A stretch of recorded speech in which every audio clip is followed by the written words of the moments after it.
नमस्कार, मी संजय आवटे. आवाज महाराष्ट्राचा विशेष कार्यक्रमात तुमचं स्वागत. आज पुन्हा नवी गाज, नवा आवाज. आज जरा एका वेगळ्या मुद्द्यावर आपल्याला चर्चा करायची आहे. राष्ट्रीय स्वयंसेवक संघाचे सरसंघ चालक मोहन भागवत हे पुण्यामध्ये होते, MIT कॉलेजमध्ये, आणि तिथे छात्र संसद होती. दरवर्षी ती छात्र संसद होते.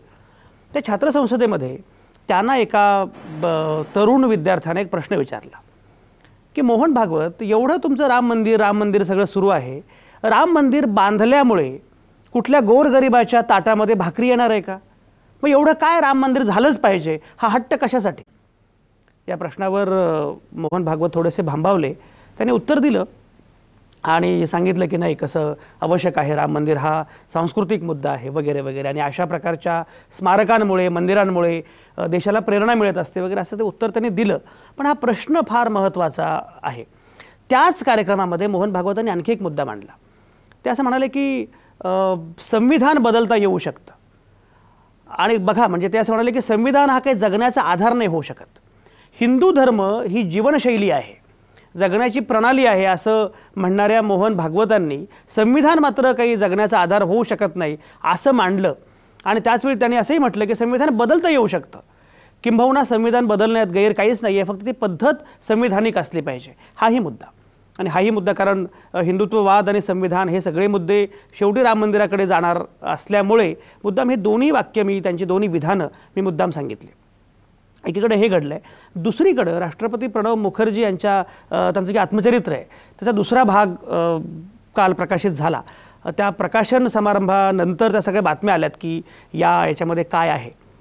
तर त्या सगळ्या कालावधीबद्दल प्रणव मुखर्जींनी काही भूमिका घेतली, काही गोष्टी लिहिल्यात. त्यात त्यांनी 2-3 गोष्टी मांडल्यात. पहिली गोष्ट म्हणजे त्यांनी असं म्हटलं आहे की रामजन्मभूमी मंदिर खुलं करणं ही राजीव गांधींची सगळ्यात मोठी चूक होती. त्याच्यानंतर बाबरी मशिदीचा विध्वंस रोखता न येणं हे PV नरसिंहरावांचं फार मोठं अपयश होतं. पण त्याचवेळी काही महत्त्वाचे मुद्दे त्यांनी नोंदवलेले आहेत.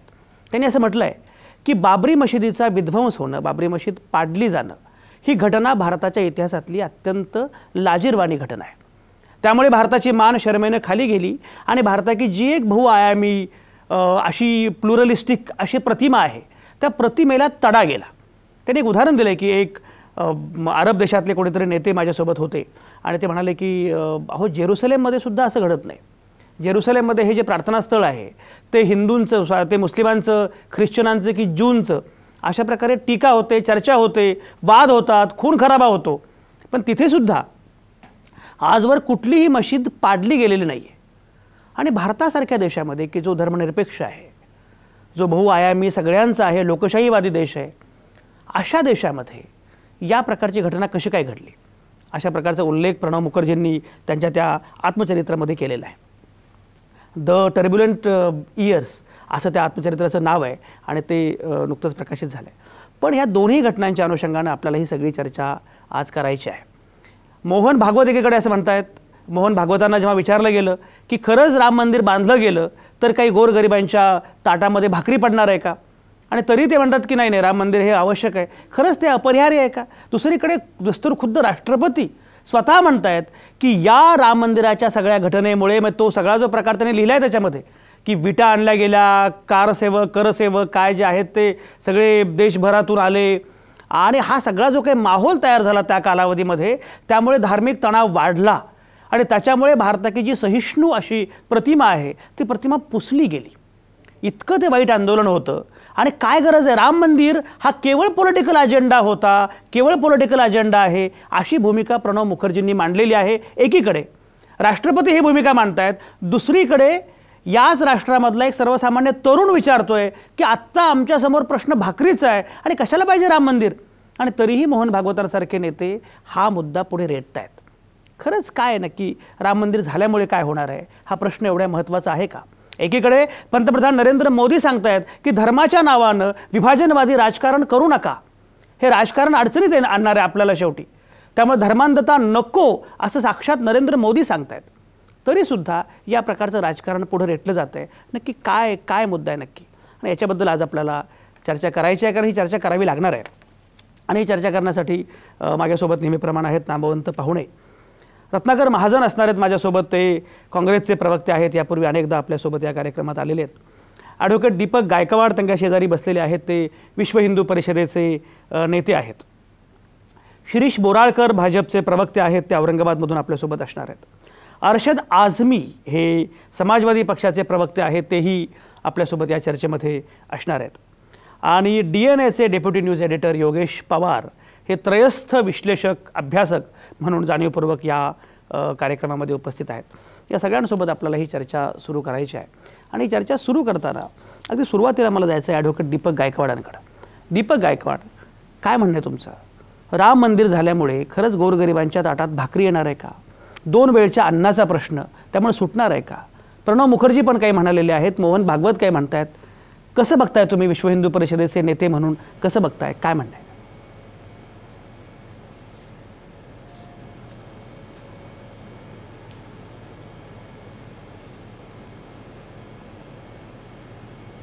ॲडव्होकेट दीपक गायकवाड, माझा आवाज ऐकू येतोय? बोला बोला.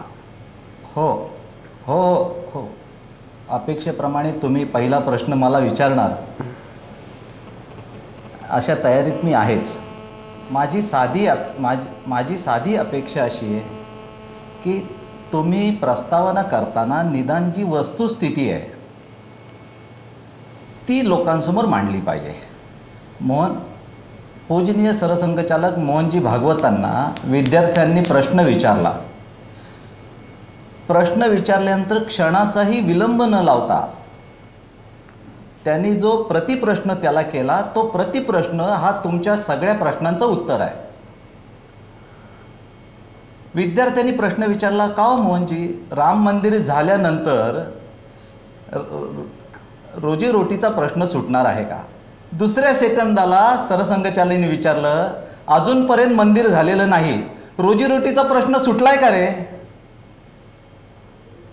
हे तुम्ही कोणी सांगितलं नाही.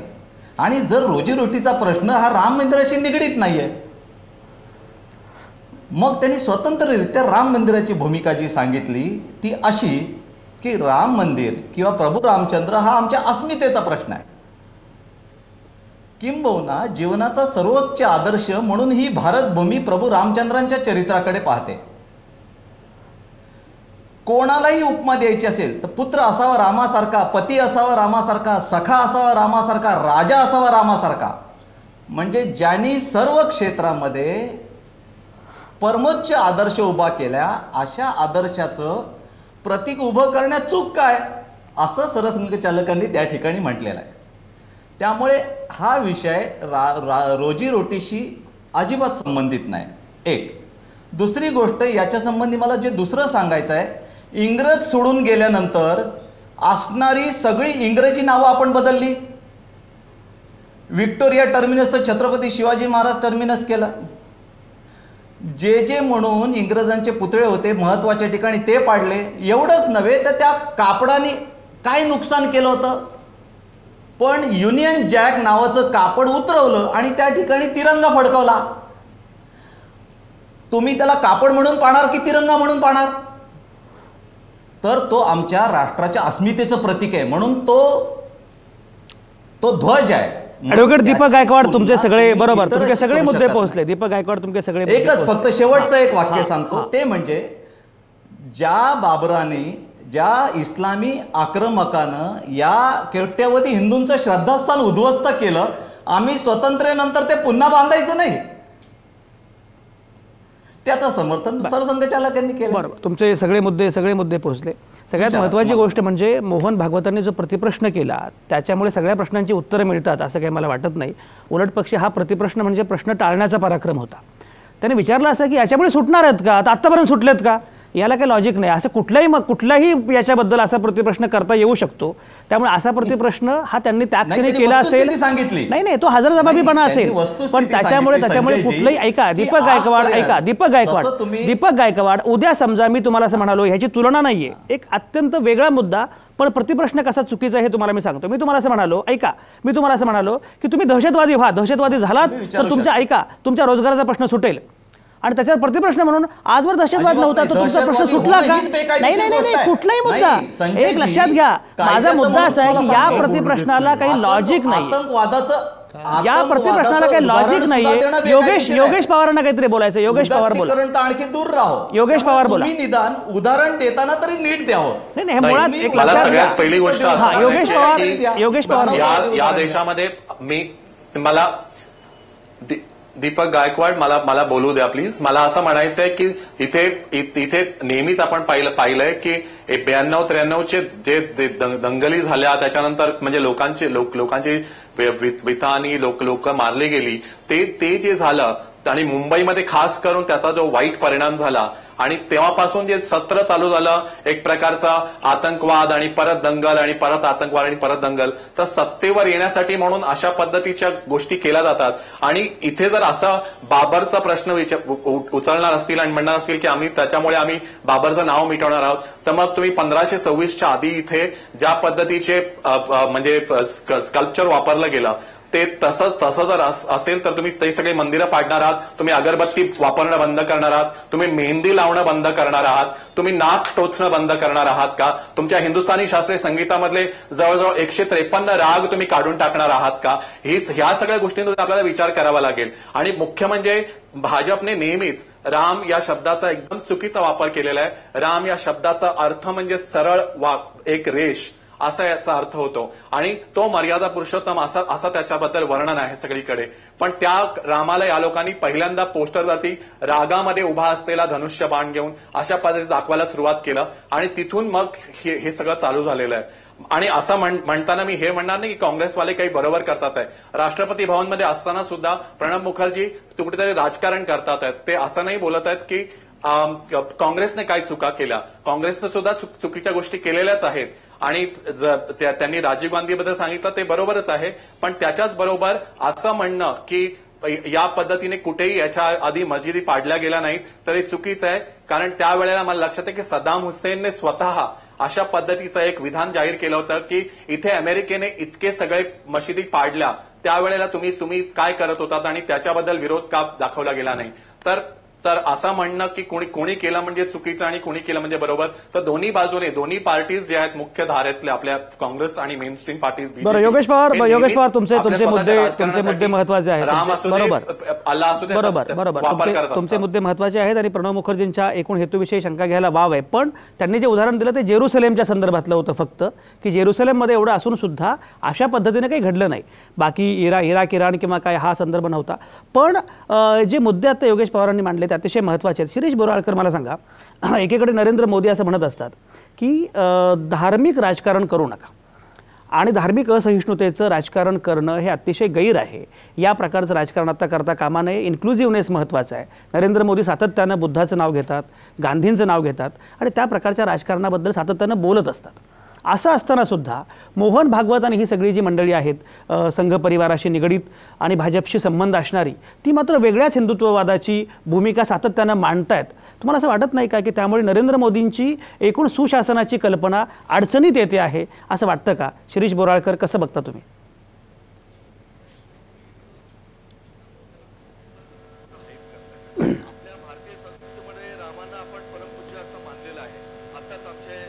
जे विश्व हिंदू परिषदेचे आहेत त्यांनी हा विस्तृत मुद्दा मांडला.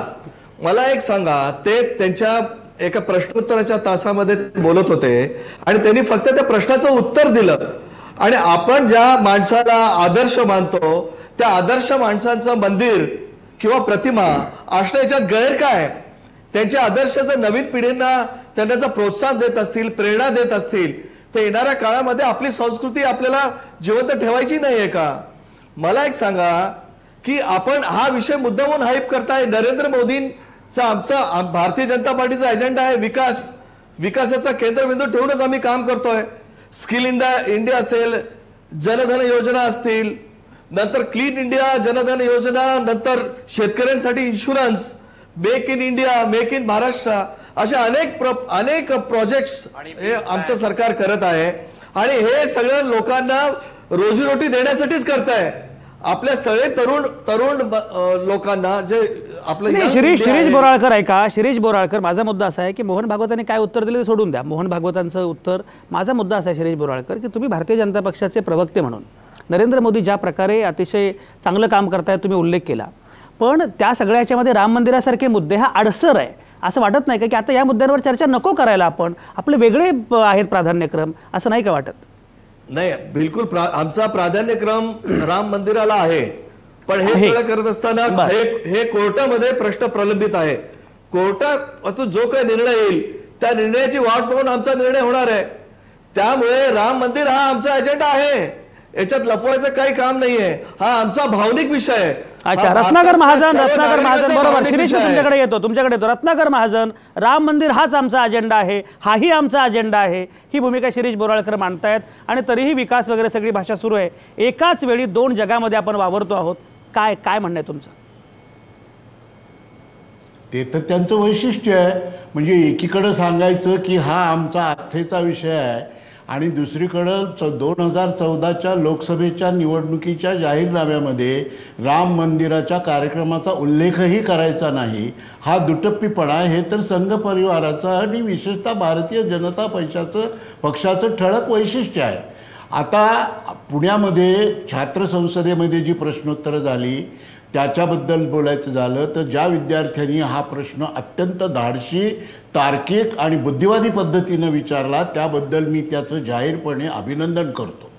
त्या प्रश्नाला दिलेलं उत्तर हे एकाच वेळी तर्कदुष्ट आणि पलायनवादी दोन्हीही होतं.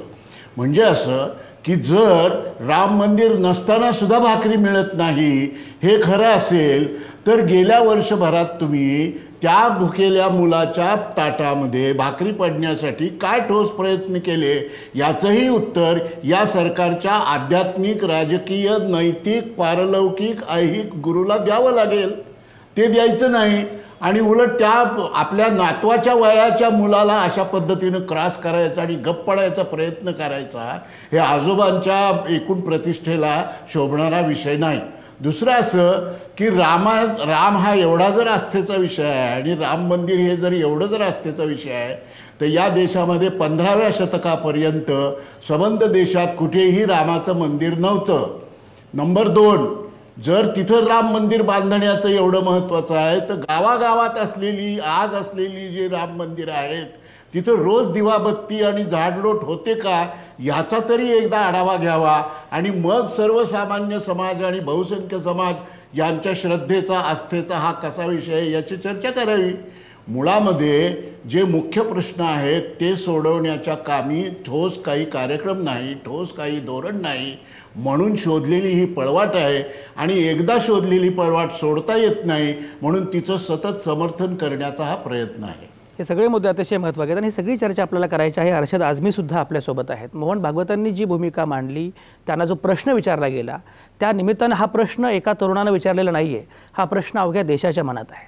हा प्रश्न महाराष्ट्राच्या मनात आहे, हा सगळ्यांच्या मनात आहे. त्यामुळे या प्रश्नाबद्दल सविस्तरपणे चर्चा झाली पाहिजे, आपल्याला भूमिका मांडावी लागेल. मोहन भागवतांनी जरी पलायनवादी भूमिका घेतली असेल तरी सगळ्यांनाच पलायनवादी भूमिका घेता येणार नाही, आपल्याला उत्तर द्यावं लागणार आहे. कारण मोहन भागवत हे मगाशी महाजनाने उल्लेख केल्याप्रमाणे ऐहिक, पारमार्थिक काय आणखी सगळे गुरु असतील, पण मुळामध्ये ज्यांना प्रत्यक्ष कृती करायची आहे अशा राजकीय नेतृत्वाला मात्र अशा प्रश्नांपासून दूर पळता येणार नाही. आणि प्रणव मुखर्जींच्या आत्मचरित्रातले मुद्दे म्हणूनच त्या संदर्भातही फार महत्त्वाचे होते. कारण काय घडलं नक्की, आगामी काळात काय घडणार आहे, ही सगळी चर्चा आपण करत राहू. तुम्ही कुठंच जाऊ नका. आता या क्षणी मी घेतो एक छोटासा ब्रेक.